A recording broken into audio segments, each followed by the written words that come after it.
Boa noite, pessoal. Começando mais uma live de quartas do nosso espaço virtual, do nosso celeiro de luz, o Centro Espírita Nair Montes de Castro. Que Jesus nos abençoe e que possamos, em mais esta noite, unir os nossos corações a esse Mestre que nos ama tanto e que tanto já nos doou e tanto ainda vai colaborar com a nossa evolução espiritual. Espero que todos estejam muito bem. E hoje vamos dar prosseguimento a mais um capítulo do livro Nosso Lar, psicografado por Chico Xavier, ditado pelo espírito André Luiz.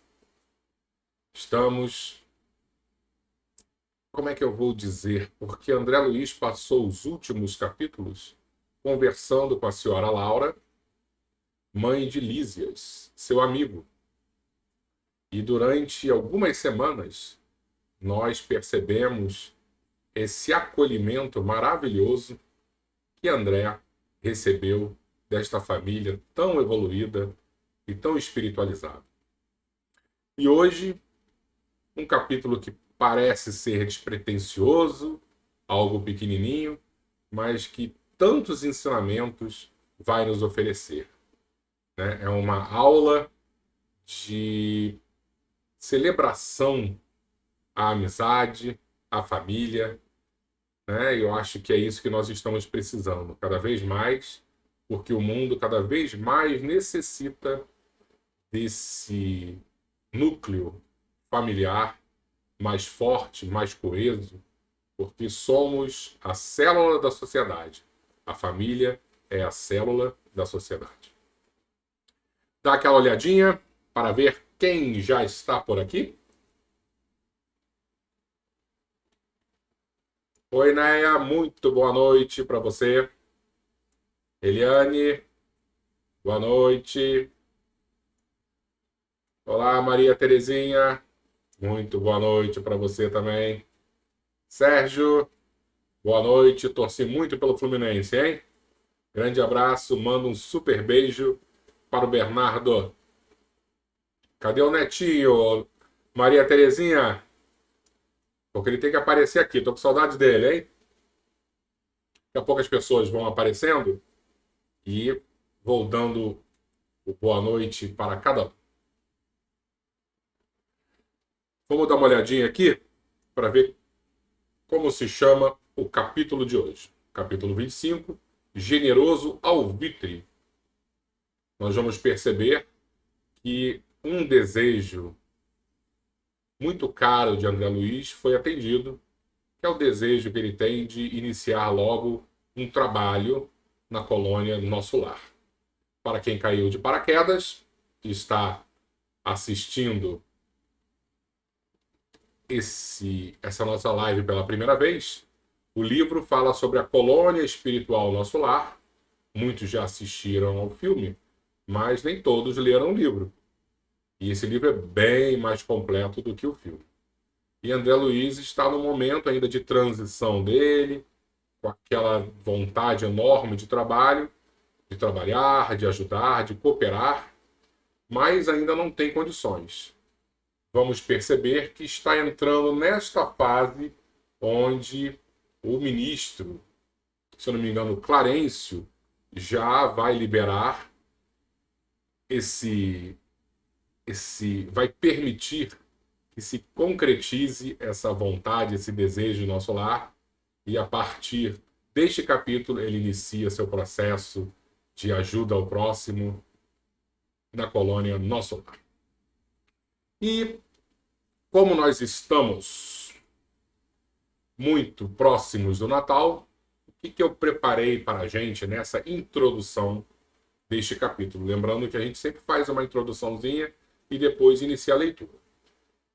Existe uma frase, se eu não me engano é só uma frasezinha, né? Não chega nem a ser mais do que isso, que me despertou um tema que tem muito a ver com o Natal.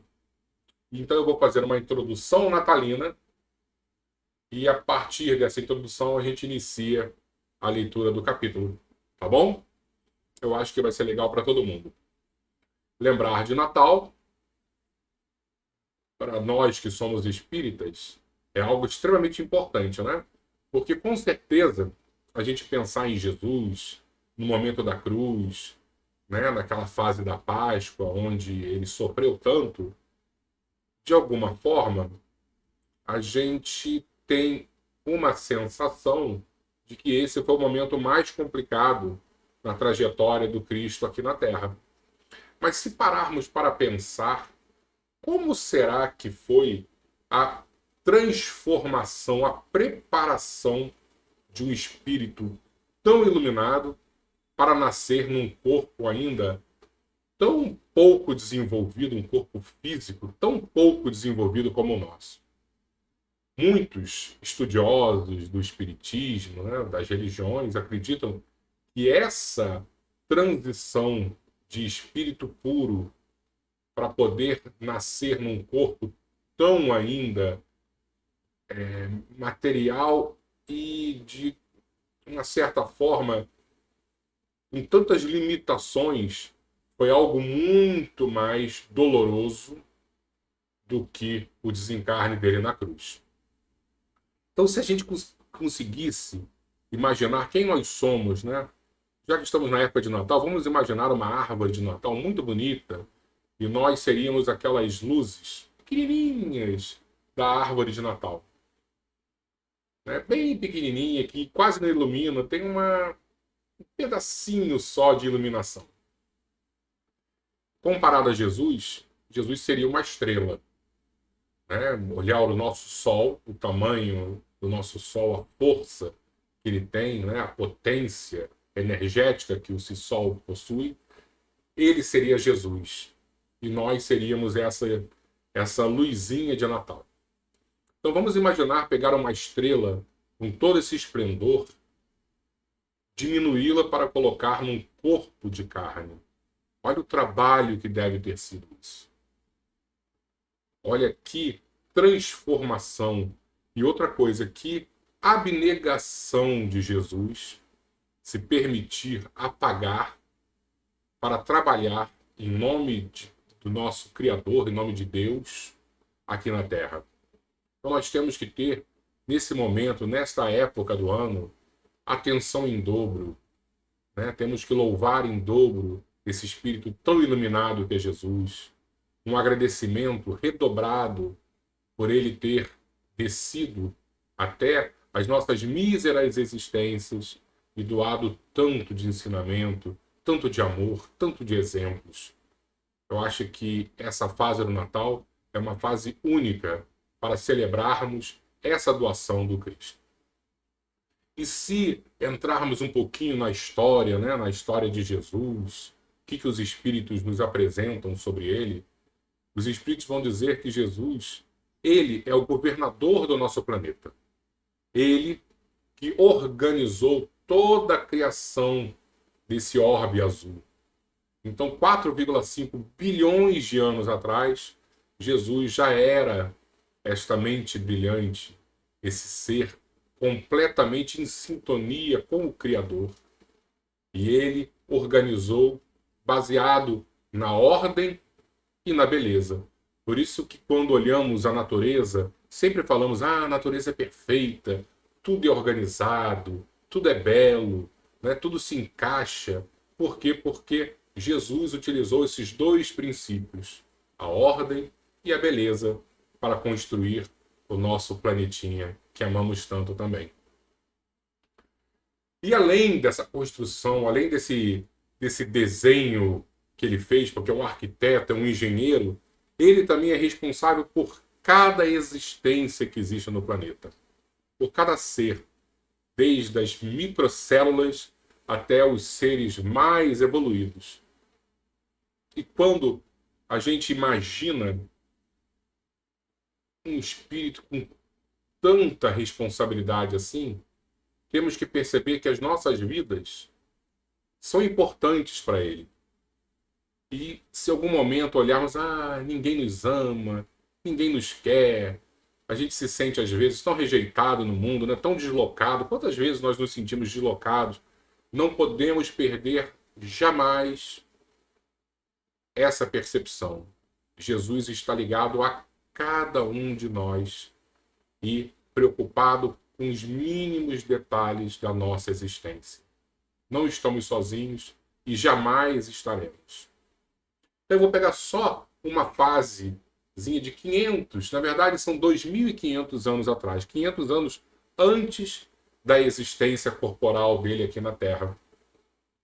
Quando Emmanuel, no livro A Caminho da Luz, nos informa que Jesus reuniu diversos espíritos para nascerem ao mesmo tempo no nosso planeta e ajudarem no trabalho aqui, como se estivesse trabalhando a Terra para o seu evangelho 500 anos depois, 2.000 anos atrás, pudesse, de alguma forma, crescer, né? Com mais energia, com mais força. Então vamos lembrar de Sócrates na Grécia. Depois de Sócrates teremos Platão. Depois de Platão teremos Aristóteles. Então são nomes que nem sempre a gente sabe exatamente quem é, mas a gente já ouviu falar. Então a gente percebe que o Mestre amado, ele nos deu de presente, 2.500 anos atrás, espíritos tão abnegados, tão evoluídos para ajudar na nossa compreensão de uma vida melhor, para afofar a terra dos nossos corações, porque a semente do Mestre viria. Se formos um pouquinho mais para o Oriente, vamos ver Siddhartha Gautama, o Buda, também contemporâneo a Sócrates. E ele trazendo uma visão espiritual tão transcendente. E aí a gente já está falando de Siddhartha Gautama, quem não sabe exatamente quem é, já ouviu essa palavra, o Buda, né? Esse líder espiritual tão importante para o mundo oriental. Ali também no Oriente, também contemporâneo a Buda, também contemporâneo a Sócrates, teremos Confúcio, que trouxe toda uma ética na política, uma ética ligada à administração pública. Então, Jesus sempre olhou com muito carinho o nosso querido orbe azul e sempre enviou espíritos muito evoluídos. Então, outro momento, não, nós estamos abandonados, nosso país está perdido, o mundo está sem controle. Jamais podemos acreditar nisso. Silenciosamente, quantos abnegados enviados do Cristo estão operando, encarnados e desencarnados. Jesus nunca nos abandonou e jamais irá nos abandonar. E 2.000 anos atrás, esse espírito gigantesco, com tantos valores morais, tantos valores intelectuais, nasce. Alguns vão dizer que foi em Belém, outros historiadores vão dizer que, na verdade, ele nasceu realmente em Nazaré. Aí não vem ao caso essa discussão. Não nos interessa esse ponto específico do nascimento. O que mais precisa nos despertar é a simplicidade em que aconteceu essa mudança de história, porque quando olhamos assim, antes de Cristo e depois de Cristo, é porque Jesus modificou a história da humanidade em duas partes. E esse ser tão grande, tão importante, veio de maneira tão simples. Esse ensinamento já é algo para modificar os nossos corações. Porque eu sou de uma época que eu ouvia assim, não, fulano nasceu em berço de ouro. A gente dá uma importância tão grande às riquezas, ao luxo, né, ao poder mundano, ao poder temporal. Mas, ao mesmo tempo, o ser mais importante nasce aqui na Terra, numa manjedoura, junto de pequenos animais, na simplicidade, no anonimato. A gente precisa interiorizar essa passagem porque é de extrema importância. E se voltarmos só um pouquinho, só algumas décadas, 27 antes de Cristo, surge o primeiro imperador romano, Caio Otávio, também conhecido como Otávio Augusto. E os historiadores vão dizer que houve um período de grande esplendor no Império Romano, de grande paz, a famosa Pax Romana. E ninguém entende exatamente por quê. Porque Roma, quando a gente ouve falar de Roma, a gente pensa em guerras, batalhas, morte, dor, sofrimento, conquistas. Mas neste período da aproximação de Jesus ao nosso planeta, até Roma se pacificou. Então a gente consegue perceber a força que o amor possui. Até os nossos corações, ainda tão belicosos, são tocados e serão tocados sempre por essa força chamada amor. E Jesus nasce de maneira simples e, de alguma forma, a infância dele acaba se perdendo dentro dos nossos conhecimentos históricos. Porque o que mais se apresenta para a gente é o momento pós 30 anos de idade de Jesus. A infância fica um pouquinho perdida. Tirando uma passagem, quando Jesus tinha 12 anos, e isso está no Evangelho de Lucas. Quem não se recorda, Lucas era um médico grego, amigo de Paulo de Tarso. E Paulo pediu para que ele entrevistasse Maria de Nazaré, nossa mãe maior. E ele vai até a presença de Maria e consegue passagens belíssimas sobre a vida de Jesus. E traz essa recordação de Jesus com 12 anos. Jesus, Maria e José saem de Nazaré e vão celebrar a Páscoa em Jerusalém. Naquele tempo, todas as distâncias eram muito, muito longas. E eles passam dias numa caravana até chegar no destino. Vão, se apresentam ao templo, fazem suas orações. E ao retornar, a mãe e o pai de Jesus percebem que o jovenzinho não se encontra na caravana de volta. Eu fico imaginando uma mãe, principalmente uma mãe judia, compreender, realizar, descobrir que seu filho querido não está no grupo, ficou perdido em Jerusalém. Ela imediatamente abandona a caravana, pega o caminho de volta com José e vai encontrar o menino Jesus no meio de doutores da lei, os religiosos, mais estudiosos, mais sábios de Jerusalém, e ele lá conversando e respondendo perguntas muito, muito profundas sobre as escrituras sagradas. Maria imediatamente vai repreender o jovenzinho. Jesus, como é que você está aqui? Você não se deu conta que eu e seu pai já estávamos voltando para casa? E Jesus, de olhar assim, provavelmente, não de reprovação, mas de esclarecimento às críticas da sua mãe, rebate. Mãe, você não sabia que eu vim à terra para administrar os negócios do meu pai? E quando ele está falando dos negócios do meu pai, ele não está falando de José. Ele está falando das leis de Deus, dos desígnios divinos. Ele veio administrar os desígnios divinos. E esse é um momento muito importante para a gente se fixar um pouquinho. Essa percepção tão prematura de Jesus, da sua missão aqui na Terra. Porque quando olhamos os grandes santos, vamos pegar um exemplo de um santo que os espíritas gostam muito, São Francisco de Assis. São Francisco de Assis, com 16, 17, 18 anos, era um bom vivant. Vivia nos bares, cantando com os amigos, era de família muito rica, então ele pegava o dinheiro do pai, gastava com todos os amigos, pagava tudo para todos. Ele estava querendo a festa. Até o momento onde ele se descobre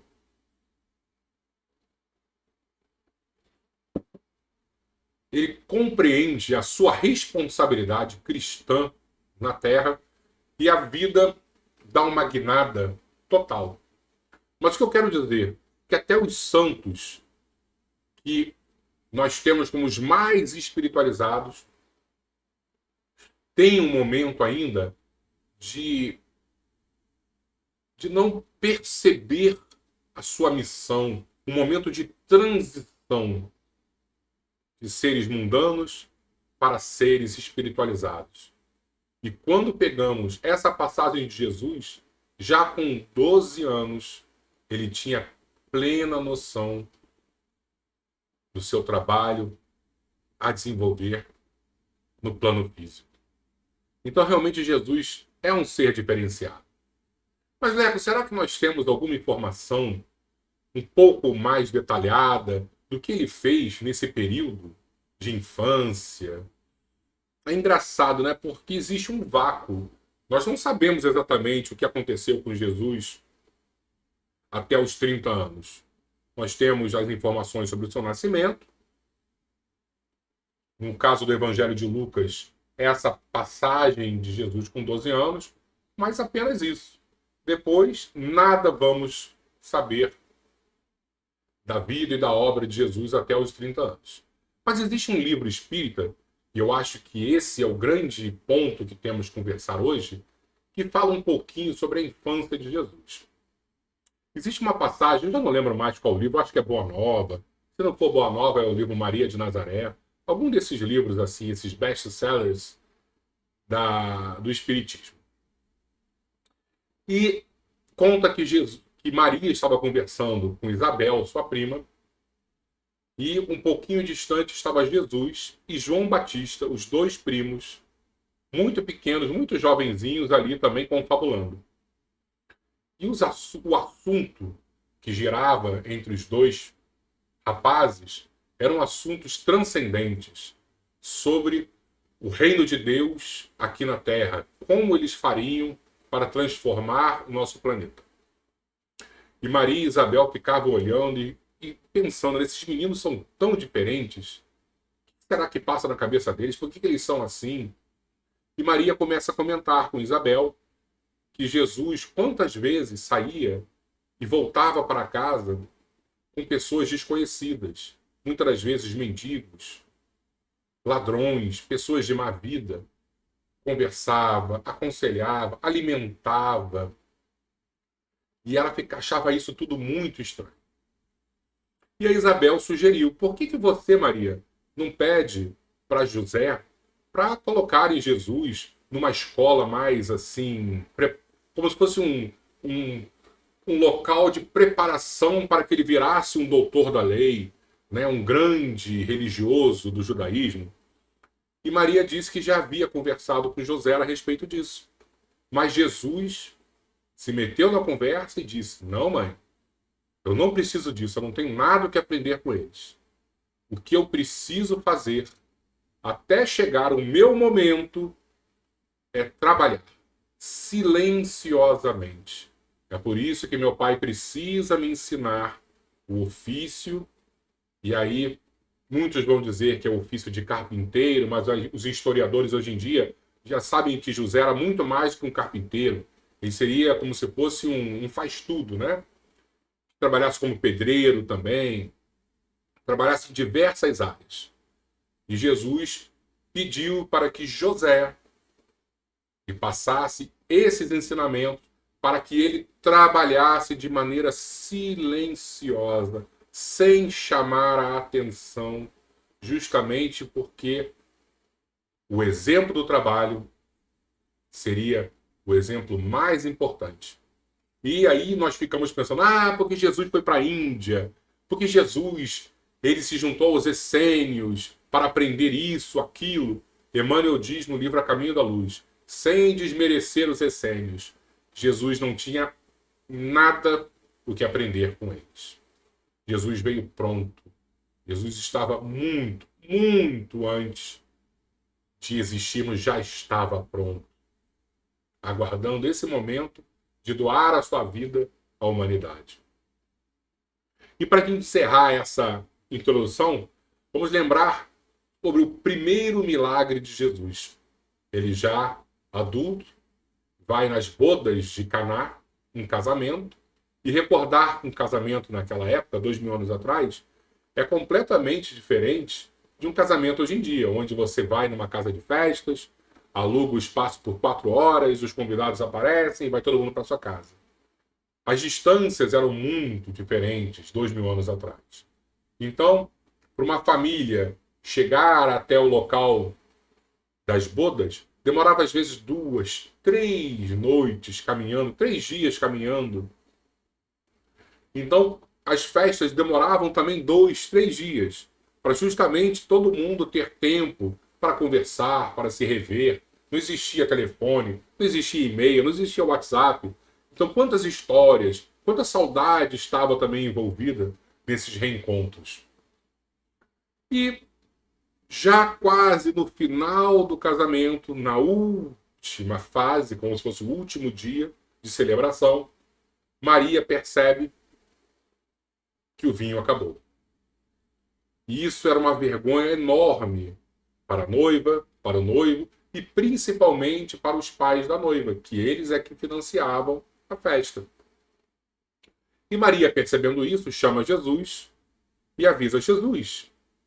Você viu o que aconteceu? E Jesus não. Acabou o vinho. Jesus olha para sua mãe e diz: e o que eu tenho com isso, mãe? E Maria, com aquele olhar doce: meu filho, olha a vergonha. A noiva é filha da minha amiga. A família está com tanta vergonha porque agora a festa, as pessoas vão falar mal da festa. Você não pode dar um jeitinho nisso? Jesus olha para Maria e diz: mãe, você sabe que ainda não chegou a minha hora. Ele ainda estava no anonimato. Jesus sabia que quando começasse a fazer os seus milagres, a aparecer, a vida dele ia virar um grande problema, porque ele seria reconhecido pelos religiosos como alguém querendo pleitear o cargo de Messias, e por causa disso ele seria perseguido. Então Jesus ainda não queria chamar a atenção e diz: você sabe que ainda não chegou a minha hora. Mas Maria, doce, a mãe que convence o filho, conseguiu, e ele transforma a água em vinho. E por que eu estou falando sobre isso? Para a gente compreender que essa história que os Espíritos nos contam a respeito da infância de Jesus, onde ele estava no anonimato, trabalhando silenciosamente, tem muita chance de ser verdade. Jesus não queria chamar a atenção antes do tempo. Ficar quietinho, trabalhando, aguardando o momento dele surgir e transformar o nosso planeta.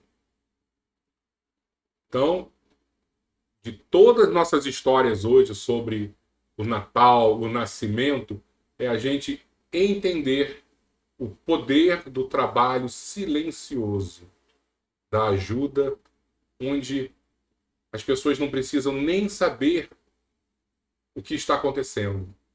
Quantas vezes a gente quer ajudar, mas parece que precisa de um holofote para todo mundo perceber que nós somos bons, que nós somos evoluídos. Não, ninguém precisa saber. O verdadeiro trabalho é o trabalho silencioso, o trabalho responsável. Com isso, eu acho que nós podemos iniciar a leitura do nosso capítulo 25. Vamos lá, então? Beber mais um pouquinho de água.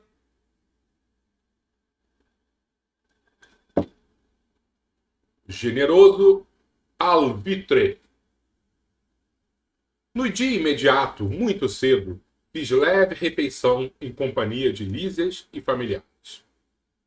Antes que os filhos se despedissem, rumo ao trabalho do auxílio, a senhora Laura encorajou-me o espírito hesitante, dizendo bem-humorada: já lhe arranjei companhia para hoje. Nosso amigo Rafael, funcionário da regeneração, passará por aqui a meu pedido. Poderá aceitar-lhe a companhia em direção ao novo ministério. Rafael é a antiga relação de nossa família e apresentá-lo-á, em meu nome, ao ministro Genésio. Lembrando que o Ministério da Regeneração é aquele ministério mais básico, mais ligado à terra, ao umbral, aquele que recebe os espíritos ainda com bastantes comprometimentos morais nesta fase de transição para a espiritualização. Não poderia explicar o contentamento que me dominou a alma. Estava radiante. Agradeci, comovido, sem encontrar palavras que definissem meu júbilo. Lísias, por sua vez, demonstrou grande alegria. Abraçou-me efusivamente antes de sair, sensibilizando-me o coração. Ao beijar o filho, a senhora Laura recomendou: você, Lísias, avise ao ministro Clarencio que comparecerei ao expediente, logo que entregue o nosso amigo aos cuidados de Rafael. Comovidíssimo, eu não consegui agradecer tamanha dedicação. Ficando a sós, a desvelada genitora do meu amigo dirigiu-me a palavra carinhosa. Meu irmão, permita-me algumas indicações para os seus novos caminhos. Creio que a colaboração maternal sempre vale alguma coisa, e já que sua mãezinha não reside em nosso lar, reivindico a satisfação de orientá-lo neste momento. Ah, que bonitinho, né? A mãe de André Luiz está em esferas superiores e ela imediatamente adotou o André Luiz como seu novo filho e de maneira muito educada, muito tranquila, dá os conselhos, né? Acolhe esse espírito que ainda estava nesta fase de descoberta. Gratíssimo, respondi sensibilizado. Nunca saberei traduzir meu reconhecimento à sua atenção. Sorriu a bondosa senhora, acrescentando: estou informada de que pediu trabalho há algum tempo. André Luiz, como eu disse no início, estava querendo muito trabalhar, muito servir. Sim, esclareci, relembrando as elucidações de Clarencio. Sei igualmente que não obteve de pronto, recebendo mais tarde a necessária autorização para visitar os ministérios que nos ligam mais fortemente à terra. Esboçando significativa expressão fisionômica, a boa senhora acrescentou: é justamente nesse sentido que lhe ofereço minhas sugestões humildes. Falo com o direito de experimentar de experiência maior. Detendo agora essa autorização, abandone quanto lhe seja possível os propósitos de mera curiosidade. Isso é tão importante. E a gente percebe, né, quantas vezes nós vamos tentar ajudar, tentar algo novo só por curiosidade. E aí, passada essa experiência inicial, não temos mais a empolgação que surge no início das nossas experiências, a gente acaba abandonando. E aí coloca a culpa nisso, naquilo outro, né? O espírito tem que ser de serviço e não de curiosidade. Não deseje personificar a mariposa de lâmpada em lâmpada. Sei que seu espírito de pesquisa intelectual é muito forte. Médico estudioso, apaixonado de novidades e enigmas. Se-lhe-á muito fácil deslizar na posição nova. Não esqueça que poderá obter valores mais preciosos e dignos que a simples análise das coisas. A curiosidade, mesmo sadia, pode ser zona mental muito interessante, mas perigosa por vezes. Como eu disse, a curiosidade pode trazer apenas uma empolgação enorme no início, mas quando ela passa, fica o vazio e vem a desistência. Dentro dela, o espírito desassombrado e leal consegue movimentar-se em atividades nobilitantes, mas os indecisos e inexperientes podem conhecer dores amargas, sem proveito para ninguém. Clarencio ofereceu-lhe ingresso nos ministérios, começando pela regeneração. Pois bem, não se limite a observar. Ao invés de albergar a curiosidade, medite no trabalho e atire-se a ele na primeira ocasião que se lhe ofereça. Surgindo ensejo nas tarefas da regeneração, não se preocupe em alcançar o espetáculo dos serviços nos demais ministérios. E olha que interessante, né? Abre-se a porta do ministério mais básico, o trabalho mais árduo, e, com o passar do tempo, vai buscar também serviços em outras áreas. A gente precisa abrir os nossos pensamentos, trabalhar em diversos pontos. O equilíbrio está a gente em todos os lugares conseguir se sentir bem e poder servir. Não se limite a observar. Ao invés de obrigar a curiosidade, medite no trabalho e atire-se a ele na primeira ocasião que se ofereça.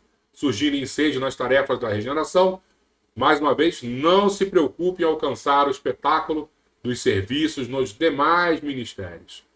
Aprenda a construir o seu círculo de simpatias e não olvide que o espírito de investigação deve manifestar-se após o espírito de serviço. Primeiro servir, depois investigar. Pesquisar atividades alheias sem testemunhos no bem pode ser criminoso atrevimento. Muitos fracassos nas edificações do mundo originam-se de semelhante anomalia. Todos querem observar, raros se dispõem a realizar. Isso é muito importante. Todos querem observar, raros se dispõem a realizar. Somente o trabalho digno confere ao espírito o merecimento indispensável a quaisquer direitos novos. O Ministério da Regeneração está repleto de lutas pesadas, localizando-se ali a região mais baixa de nossa colônia espiritual. Saem de lá todas as turmas destinadas aos serviços mais árduos. Não se considere, porém, humilhado por atender às tarefas humildes. E muitas das vezes a gente fica um pouco humilhado, né? Não, vem cá, vamos trabalhar aqui. A gente quer chegar no restaurante e trabalhar na criação de pratos lindos, mas esquece que a primeira fase do trabalho é arrumar toda a cozinha. Deixar tudo limpo para a gente conseguir trabalhar de maneira organizada. Ninguém quer fazer a faxina. Nós queremos só receber os aplausos. Só que o trabalho mais importante é o trabalho inicial. É o trabalho pesado. Não se considere, porém, humilhado por atender às tarefas humildes. Lembro-lhe que em todas as nossas esferas, desde o planeta até os núcleos mais elevados das zonas superiores, em nos referindo à Terra, o maior trabalhador é o próprio Cristo, e que ele não desdenhou o serrote pesado de uma carpintaria. Ele não desdenhou o serrote pesado de uma carpintaria. Trabalhou silenciosamente com José. Aprendeu o ofício. Você acha que Jesus precisava aprender esse ofício? A princípio, não. Mas o exemplo de trabalhar na base, de maneira humilde, isso é muito importante para a gente. O ministro Clarence autorizou gentilmente a conhecer, visitar e analisar, mas pode, como servidor de bom senso, converter observações em tarefa útil. É possível receber alguém dos que administram, quando peça determinado gênero de atividade reservada, com justiça, aos que muito hão lutado e sofrido no capítulo da especialização. Mas ninguém se recusará a aceitar o concurso do espírito de boa vontade, que ama o trabalho pelo prazer de servir. É isso que nos diferencia dos bons espíritos. Eles possuem o prazer de servir. Meus olhos estavam úmidos. Aquelas palavras pronunciadas com meiguice maternal caíam-me no coração como bálsamo precioso. Poucas vezes sentiram na vida tanto interesse fraternal pela minha sorte. Isso é tão bonito, né? Quando a gente encontra na vida pessoas que realmente estão preocupadas com a nossa existência, com o nosso destino, com a nossa sorte. E ele percebeu, na dona Laura, essa devoção. Semelhante conselho calava-me no fundo da alma, e como se desejasse temperar com amor os criteriosos conceitos, a senhora Laura acrescentou com inflexão carinhosa. A ciência de recomeçar, isso é muito importante, muito belo. Por isso que eu falei que esse capítulo, às vezes, a gente passa despercebido, mas ele é muito profundo. A ciência de recomeçar é das mais nobres que nosso espírito pode aprender. São muitos raros os que a compreendem nas esferas da crosta. Temos escassos exemplos humanos nesse sentido. E agora, uma das figuras mais importantes no Espiritismo. Ela vai citar. Lembremos, contudo, de Paulo de Tarso, doutor do Sinédrio. Era aquele ser que estava sendo preparado para ser o sumo sacerdote, a pessoa mais importante da religião judaica. Esperança de uma raça pela cultura e pela mocidade. Alvo de geral atenção em Jerusalém, que voltou um dia ao deserto para recomeçar a experiência humana como tecelão rústico e pobre. Recomeçar. Ele era uma das pessoas mais badaladas da elite intelectual e religiosa de todo Israel, e ele retorna à simplicidade de um tecelão e passa anos e anos no deserto, estudando, repensando a vida, porque redescobriu os valores morais no cristianismo. Não pude mais, tomei-lhe as mãos como filho agradecido e cobri-as do pranto jubiloso que me inundava o coração. A genitora de Lísias, agora de olhos fixos no horizonte, murmurou: muito grata, meu irmão. Creio que você não veio a esta casa atendendo ao mecanismo da casualidade. Estamos todos entrelaçados em teia de amizade secular. Brevemente voltarei ao ciclo da carne. Entretanto, continuaremos sempre unidos pelo coração. Espero vê-lo animado e feliz antes de minha partida. Faça desta casa a sua habitação. Trabalhe e anime-se, confiando em Deus. Que bonito, né? Que doação, que alma generosa, dona Laura. Levantei os olhos rasos da água, fixei-lhe a expressão carinhosa, experimentei a felicidade que nasce dos afetos puros e tive a impressão de conhecer minha interlocutora de velhos tempos, embora tentasse debalde identificar-lhe o carinho nas reminiscências mais distantes.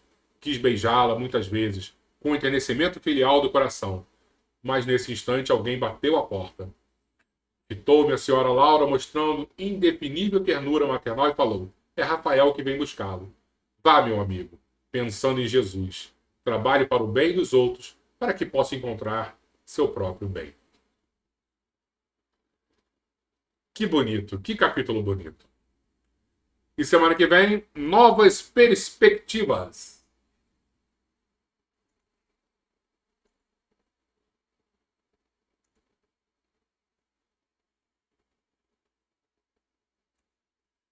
Que bonito, pessoal. São esses momentos que a gente se reúne para ler um capítulo e pode ter a própria vida transformada. Que possamos verdadeiramente deixar que os nossos corações sejam tocados por esses conselhos dessa mãezinha que queria tanto o bem de André Luiz. Que carinho, que dedicação. E ao mesmo tempo pensar quantos espíritos que nos querem o bem, que desejam nos ajudar, e um dia vamos reencontrar, e não vamos relembrar imediatamente de onde vivemos juntos no passado, quem fomos, filhos, pais, irmãos, mas vamos sentir esse acolhimento, esse abraço fraterno. Isso é muito bom e, de alguma maneira, nos traz muita esperança de que dias melhores virão para todos nós. Vamos fazer a nossa prece de agradecimento por tantas bênçãos que esses amigos da espiritualidade nos enviam.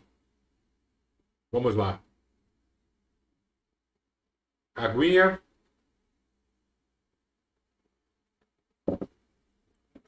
Para que nossos queridos amigos possam fluidificar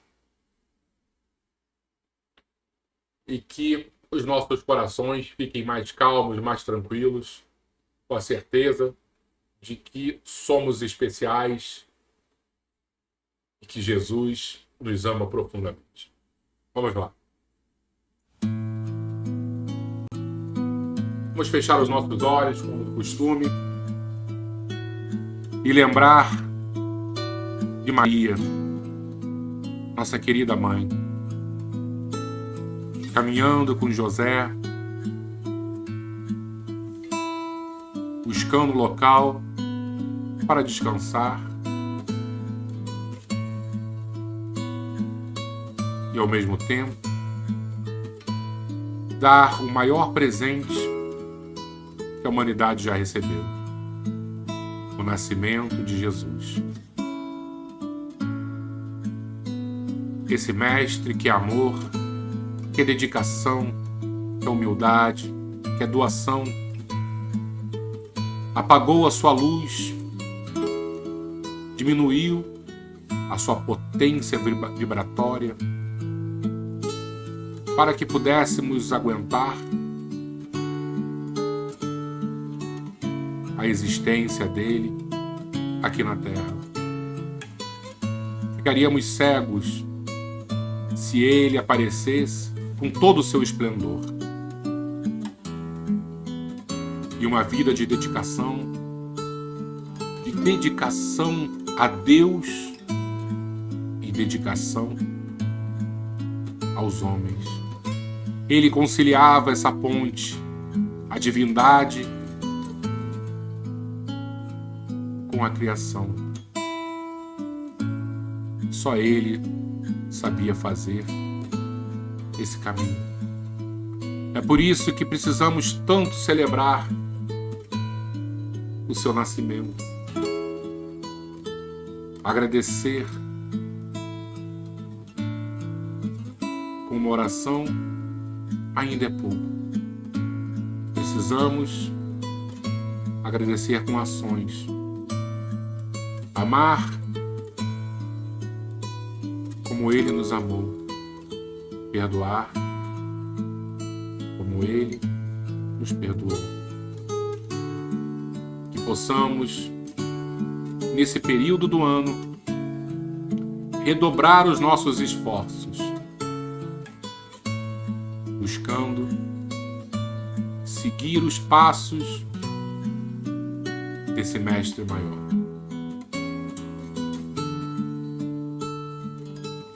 Obrigado, Jesus. Obrigado, Maria Santíssima. Obrigado, José, o carpinteiro. Obrigado, Deus Pai, Pai dos céus, e que nos ampara a cada momento. Que as nossas vidas possam ser protegidas pela Sagrada Família e pelo Criador. Assim seja, Senhor. Graças a Deus. Muito obrigado.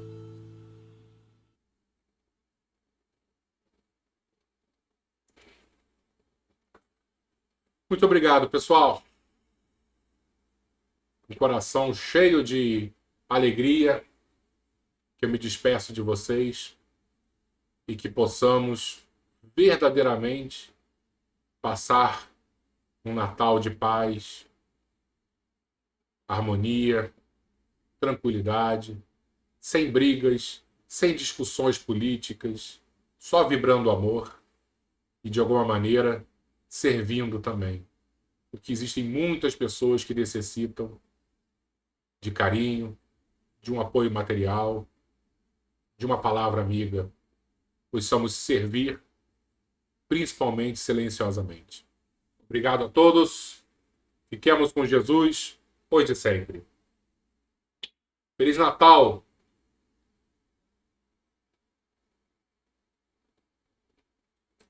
E muita água purificada para todos nós. Boa noite, pessoal.